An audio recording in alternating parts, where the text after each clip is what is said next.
नैकेनापि समं गता वसुमती नूनं त्वया यास्यति। बच्चों, इससे पूर्व हम ये जो पंक्तियाँ कही गई है ये सप्तमः पाठ में कही गई हैं।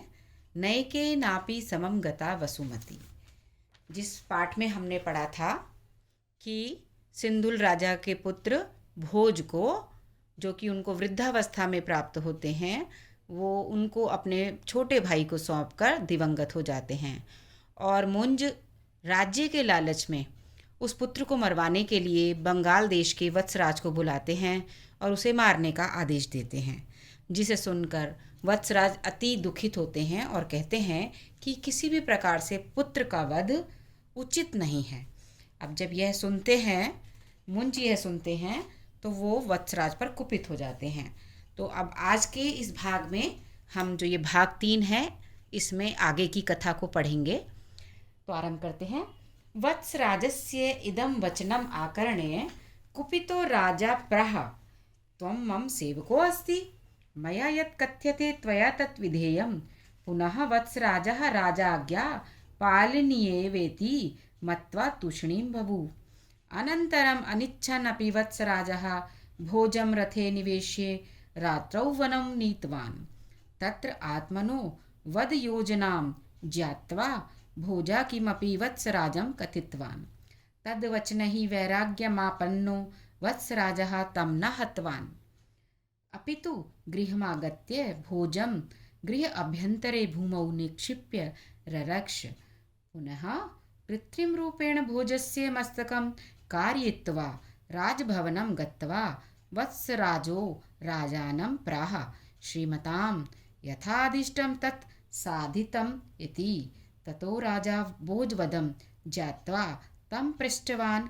वत्सराज, खड़ग प्रहार समये तेन के किम उक्तम। तो इसकी हिंदी कर लेते हैं हम। वत्सराज के यह वचन सुनकर कुपित होकर राजा कहते हैं, त्वं मम सेवको अस्ति, तुम मेरे सेवक हो। मया यत् कथ्यते त्वया तत् विधेयम, मेरे द्वारा जो भी कहा जाए तुम उसको वैसा ही करो, वैसा ही तुम्हें करना चाहिए। पुनः इसके बाद वत्सराज राजाज्ञा, राजा की आज्ञा पालनीय वेति, पालन ही करना चाहिए उसका, तो मत्वा मानकर तूष्णीम बभूव, चुप हो जाते हैं। तो वत्सराज जो सोचते हैं कि राजा की आज्ञा का पालन करना ही चाहिए, ऐसा मानकर वह तूष्णीम चुप हो जाते हैं। अनंतरम अनिच्छन् अपि वत्सराजा भोजम रथे निवेश्य रात्रौ वनं नीतवान। अब अनिच्छन् अपि मतलब अनिच्छन् जमा अपि, संधि विच्छेद करेंगे। अनिच्छन् जमा अपि तो ना इच्छा होते हुए भी वत्सराज भोज को रथ में बैठाकर रात में वन में ले जाते हैं। तत्र आत्मनो वध योजनां ज्ञात्वा भोजा किमपि वत्सराजं कथितवान, वहाँ अपने वध की योजना जानकर भोज कुछ किसी प्रकार किमपि किम जमापि कुछ भी वत्सराज को कहते हैं, कुछ कहते हैं मतलब उन्हें। तद वचनई, उनके वचनों से वैराग्य आपन्नो, वैराग्य को प्राप्त हुए, आपन्नो मतलब प्राप्त करने पर, वैराग्य प्राप्त होने से वत्सराज तम न हतवान, उसको नहीं मारते, अपितु बल्कि क्या करते हैं, गृहम आगत्य, घर को आकर, भोजम गृहम अभ्यंतरे, भोज को घर के अंदर, भूमौ निक्षिप्य रक्ष, भूमि के अंदर जैसे सुरंग इत्यादि होती हैं भूमि के नीचे, उसमें रखकर उसकी रक्षा करते हैं। पुनः कृत्रिम रूपेण भोजस्य मस्तकम कारयित्वा, पुनः कृत्रिम रूप से बनावटी भोज के मस्तक को बनाकर, मतलब एक कृत्रिम रूप से आर्टिफिशियल भोजन का जो भोज का मस्तक बनवाते हैं वो, और राजभवन गत्वा, राजभवन को जाकर वत्सराज राजानम प्रहा, राजा को कहते हैं, श्रीमताम यथादिष्टम, जैसा आपने आदेश दिया था, तथा साधितमिति, वैसा ही हमने किया है।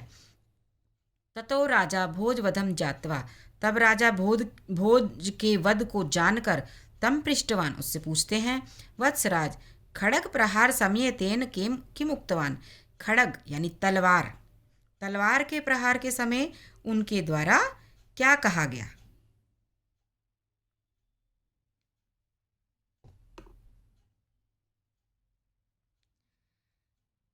वत्सराजेन च राज्ये भोजस्य अंतिम संदेश रूपेण तत्प्रदत्तः श्लोकम समर्पितः। अब वो कहता है कि जब वो तुम उसको मार रहे थे तो क्या उसका जो है उसने क्या कहा था।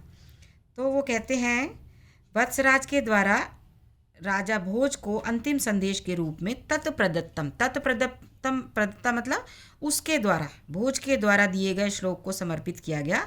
मंधाता च महीपति कृत युगा अलंकार भूतो गता सेतुर येन महोददौ विरचिता क्वासौ दशांस्यांतकः। अन्ये वापि युधिष्ठिर प्रभृत्यो याता दिवं भूपते नैकेनापि समं गता वसुमती नूनम त्वया यास्यति।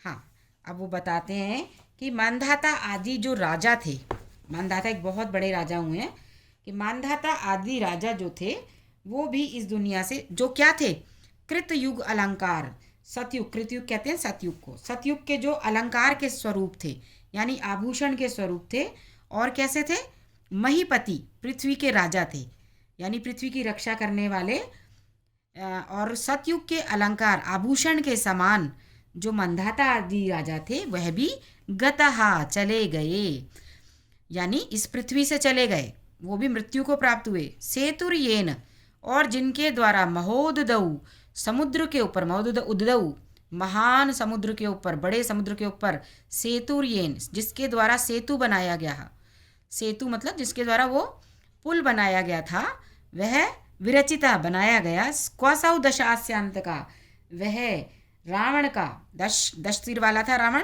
तो 10 सिर वाले रावण, दशांश का 10 सिर वाले रावण का अंत करने वाले कौन थे, राम थे। तो क्वासौ वो भी कहाँ चले गए, अर्थात जिन्होंने समुद्र के ऊपर इतना बड़ा पुल बनाया और रावण का वध किया, वे भी इस पृथ्वी पर नहीं गए रहे, वो भी चले गए। अन्य वापी युधिष्ठिर प्रभृत्यो, और युधिष्ठिर के समान अन्य जो राजा थे, जो महान राजा हुए, वह भी कहाँ, दिवम, दिवम यानी स्वर्ग को, दिवम मतलब दिवम याता, स्वर्ग को चले गए। युधिष्ठिर के समान अन्य भी जो राजा थे भूपते, वो सब स्वर्ग को चले गए, मतलब कोई भी पृथ्वी पे नहीं रहा। नैकेनापि समम गता वसुमती नूनम त्वया यास्यति, किसी के साथ भी पृथ्वी नहीं गई, निश्चित रूप से तुम्हारे साथ जाएगी। अब ये देखिए व्यंग करा है उन्होंने, भोज ने बहुत ही व्यंग्यात्मक बात कही है कि इतने बड़े बड़े महान लोग हो गए, वो इस पृथ्वी से चले गए, लेकिन तुम मुझे लगता है यहीं रहोगे। आगे देखिए, श्लोक इमम आदित्य, अब इस श्लोक को आधारित कर शोक संतप्त मुंज, जो शोक जो में गए हुए जो मुंज थे, प्रायश्चितम कर तुम, प्रायश्चित करने के लिए आत्मनो, अपने आप को वहनो प्रवेशनम, अग्नि में प्रवेश कराने का निश्चित करते हैं कि मैं अग्नि में प्रवेश कर लूँ। राज्ञः वहनी प्रवेश कार्यक्रम श्रुत्वा, राजा के वहनी प्रवेश कार्यक्रम को सुनकर वत्सराज बुद्धि सागरम नत्वा शनैः शनैः प्राह, वत्सराज जो होते हैं, बुद्धि सागर जो मुख्यमंत्री था, उसको ले जाकर धीरे धीरे कुछ कहते हैं, तात के स्वामी मया भोजराजौ रक्षिता एवस्ति, मेरे द्वारा भोज की रक्षा कर ली गई है, इस प्रकार ये बात ऐसी है। पुनः बुद्धि सागरम, पुनः बुद्धि सागर के साथ तस्य करणे, बुद्धि सागर के द्वारा उसके कर्ण में किमपि कुछ कथितम कहा जाता है, यस यस्य निशम्य जिसको सुनकर वत्सराज ततौ निष्क्रांतः, वत्सराज वहाँ से निकल जाते हैं। पुनः राज्ञो वहनी प्रवेश काले कश्चन कपालिका सभाम समागता, पुनः जब राजा के अग्नि में प्रवेश का समय होता है तो कोई कापालिक, कापालिक कहते हैं आपके जो ये शमशान आदि में क्रियाएं करते हैं, इनको कापालिक कहा जाता है, कि कापालिक कोई सभा में आते हैं, सभाम समागता आते हैं, सभाम आगतम कापालिकम दंडवत प्रणम्य, दंडवत कापालिक को प्रणाम करके, सभा में आए हुए कापालिक को दंडवत प्रणम्य प्रणाम करके, मुंज प्रवोचाद, प्रवोचद बोलते हैं मुंज, हे योगींद्र, हे योगीराज, महापापिनो मया इतस्य पुत्रस्य प्राणदानिन माम रक्षेति, मुझ महापापी के द्वारा मारे गए पुत्र को प्राणदान देकर मेरी रक्षा कीजिए। अत कापालिका तम प्रावोचद राजन, अब जो कापालिक हैं वो भी राजा से कहते हैं, राजा को बोलते हैं, माँ भैषी मत डरिए, शिव प्रसादेन सा जीवितो भविष्यति, भगवान शिव की कृपा से वह जीवित हो जाएंगे। तथा तदा शमशान भूमौ, तब क्या होता है, शमशान भूमि में कापालिकस्य योजनानुसारम भोजा तत्र समानितः। अब देखिए, शमशान भूमि में कापालिक की योजना के अनुसार भोज को वहां पर लाया जाता है। असलियत में तो भोज को मारा ही नहीं गया था, भोज को सुरंग में छिपा के रखा गया था, उसका नकली सिर जो था राजा को दिखा दिया गया था। अब वो जो योजना बनाते हैं उस बुद्धि सागर मंत्री के साथ मिलके कि हम जो है कापालिक को बुलाएंगे और इस प्रकार से कापालिक कहेगा कि भोज जो है जीवित हो जाएगा, और फिर उसके बाद वो इस पूरे नाटक को खेलते हैं। तदा शमशान भूमौ कापालिकस्य योजनानुसारेण भोजा तत्र समानीतः।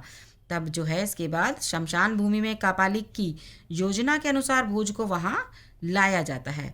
योगिना भोजो जीवितः, योगी के द्वारा भोज को जीवित कर दिया गया।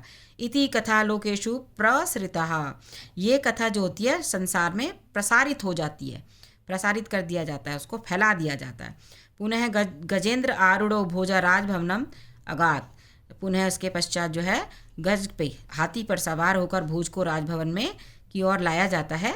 संतुष्टो राजा मुंजा भोज निज सिंहासने निवेश्य, संतुष्ट हुए राजा मुंज भोज को अपने सिंहासन पर बैठाकर निज पट्टा राज्ञिभिश्च, अपनी पट रानियों के साथ कहा जाते हैं तपोभूमिम गत्वा, तपोभूमि जाकर परम तपस तेपे तेपे, वहाँ पर जाके परम तप करते हैं, बहुत भारी तप करते हैं। भोजश्चापि भोजः जमा च जमा अपि, भोजश्चापि चिरम प्रजा पालितवान, और भोज के द्वारा भी बहुत लंबे समय तक प्रजा का पालन किया जाता है। तो इस प्रकार से ये हमारा सप्तमहापाठ नयकेनापि समम गता वसुमति समाप्त होता है बेटा।